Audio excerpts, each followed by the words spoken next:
Now, just because something is easy to do doesn't mean to say that it should always be done. We've leapt into the idea that changing the color appearance and intensity of light over the course of the day will always be beneficial.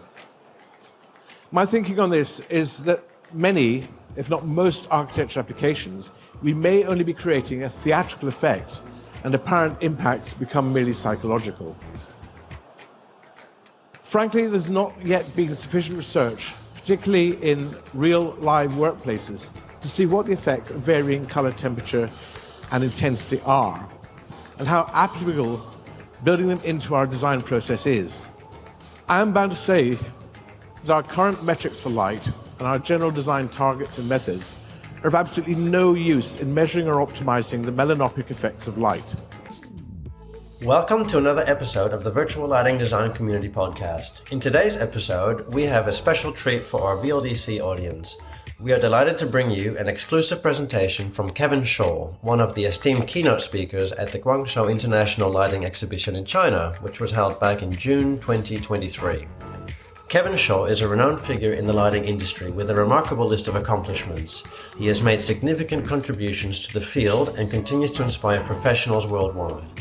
If you want to learn more about Kevan and his journey, make sure to check out our previous interview with him or visit our online community at members.vld.community, specifically in the industry events section.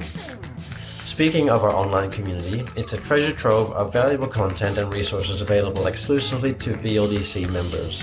From insightful discussions to expert advice, you'll find everything you need to stay updated and connected with the lighting design community. Before we dive into Kevan's keynote presentation, we would like to express our gratitude to our premium supporters. They are Aerolight, Creative Lighting Asia, Airco, and the Signify Lighting Academy. Their support makes it possible for us to bring you top-notch content and elevate the virtual lighting design community experience. So sit back, relax, and enjoy Kevan Shaw's captivating presentation.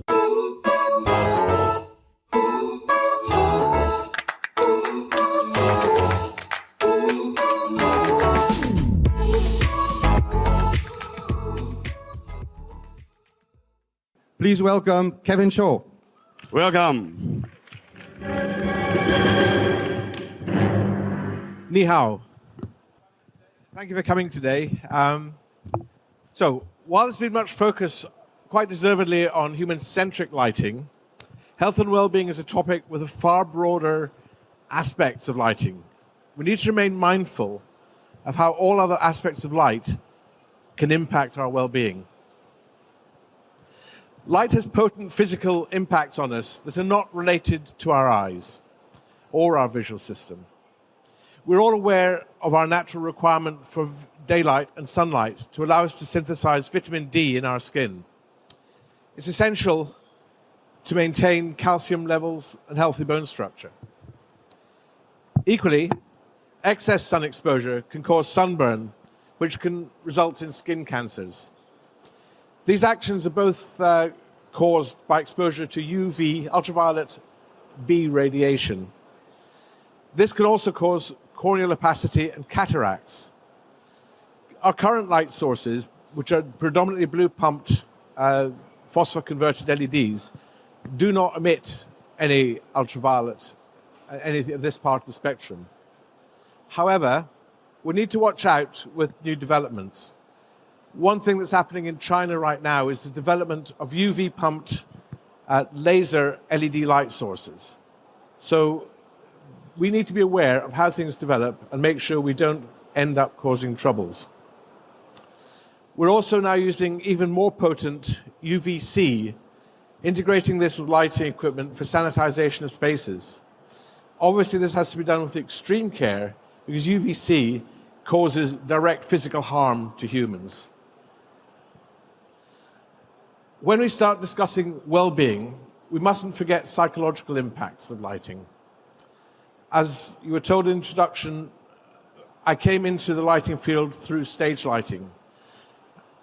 Lighting in this area is used specifically to manipulate the audience, to give cues for the time of day and passing of time, and manipulate the audience's feelings about a character or about a scene. Most of these effects are subliminal, but we can do the same thing in architecture, either by design or by accident. We're all aware of how our mood changes depending on whether it's a dark, overcast, sometimes rainy day, compared to a bright, sunny day. So a question has to be, why is it so common for us to go into spaces such as shops or offices and experience the same sort of flat, quite cool and dead lighting that we'd experience on a cloudy day? In fact, why do we even value lighting uniformity as a design goal? When we think about humans, our evolution developed through outdoor living, initially as hunter-gatherers and then in agrarian societies. And this continued right up to the early 19th century.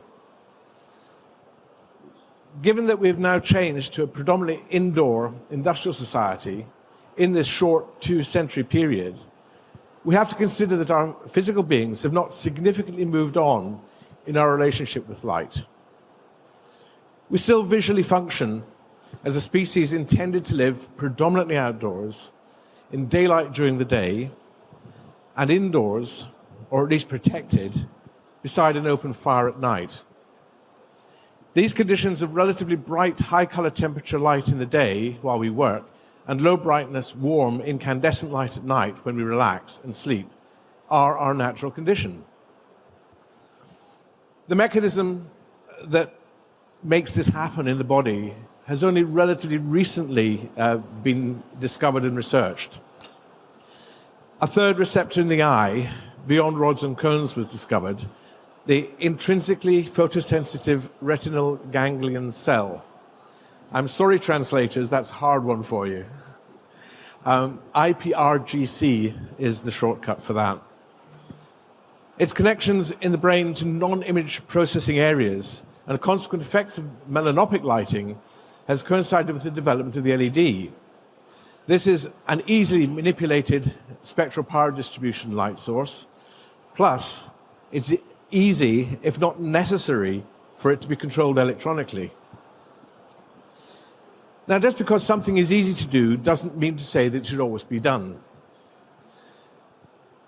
We've leapt into the idea that changing the color appearance and intensity of light over the course of the day will always be beneficial.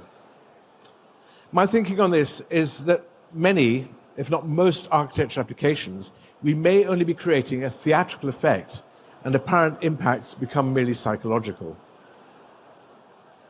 Frankly, there's not yet been sufficient research, particularly in real live workplaces, to see what the effect of varying color temperature and intensity are, and how applicable building them into our design process is. Currently, I'm aware of one piece of research that is currently ongoing, which is based on the work of the Manchester group, who are leading in research on melanopic lighting. This is working with a particular fitting that is designed specifically to impact this area of the spectrum and the intensities that are effective in the workplace. I'm really looking forward to seeing the results of this research at the end of the year. I am bound to say that our current metrics for light and our general design targets and methods are of absolutely no use in measuring or optimizing the melanopic effects of light. Our core method of quantifying light, the lumen, remains bound to the V lambda curve. This is based on lab experiments on a relatively few students in 1931, again in 1951, and sort of again in 2018. But that was done with totally artificial light, not real light at all, so to speak. It relates only to the photopic visual response to daylight, like light levels, so bright light levels. Under most artificial lighting, our eyes are not responding to this curve. Rather, the mesopic curve, which was defined in 1951. The IPRGC response, the melanopic response, is way far to the blue of this curve. We also continue design to standards based on task area illuminance levels.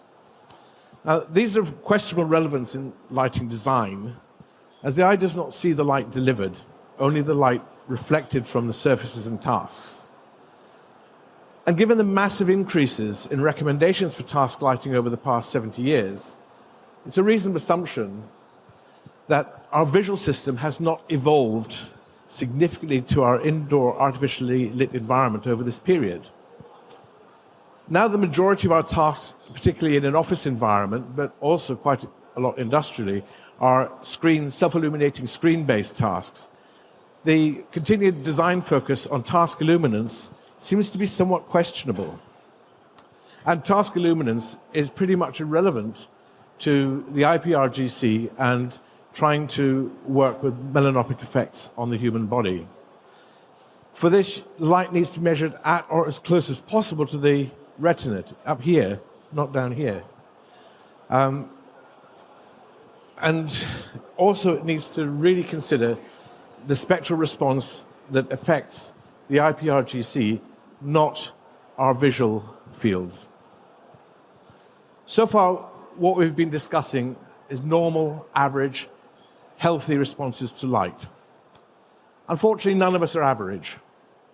And if normal is the typical 20 to 30-year-old student who are the predominant subject of research in lighting experiments in universities, I think very few of us fall into that category. Nope, not very many. So we think we know about some of the things that happens to us. We seem to believe that as we age, we have reduced sensitivity in the eye. Now, as the owner of a pair of conventionally aging eyes, I'm told I need significantly more light to perform tasks. Well, while I accept I may not be average or even normal, I don't find I need more light.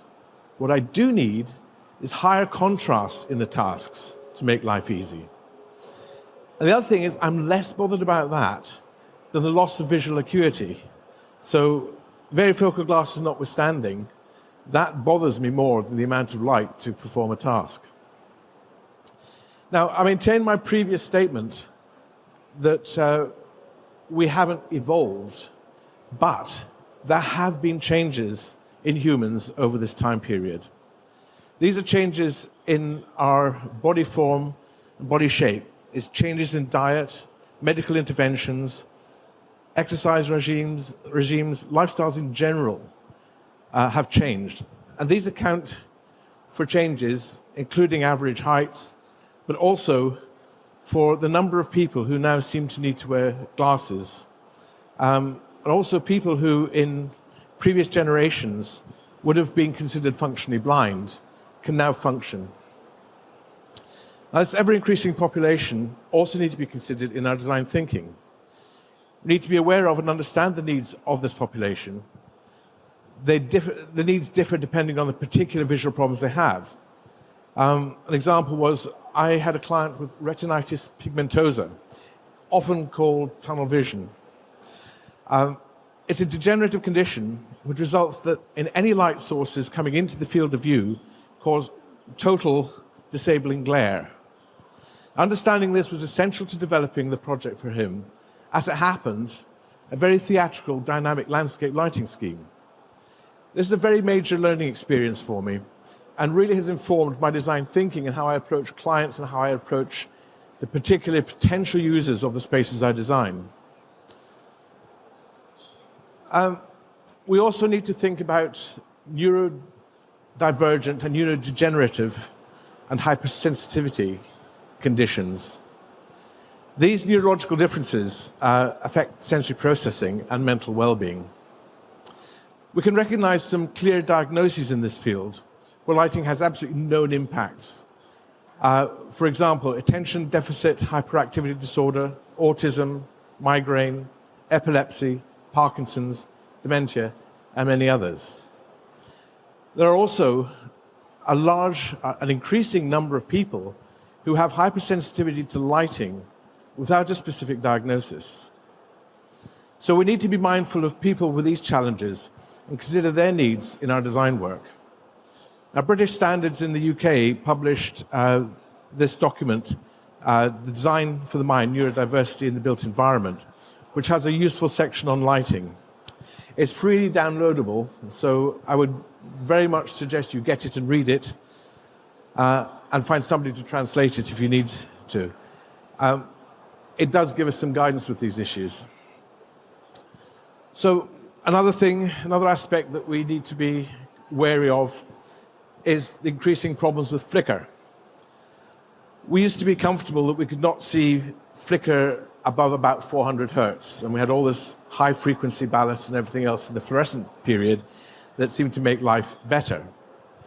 But the older light sources had a persistence of light which is not present in LEDs. What we find is that there are new things happening, like the phantom array effect.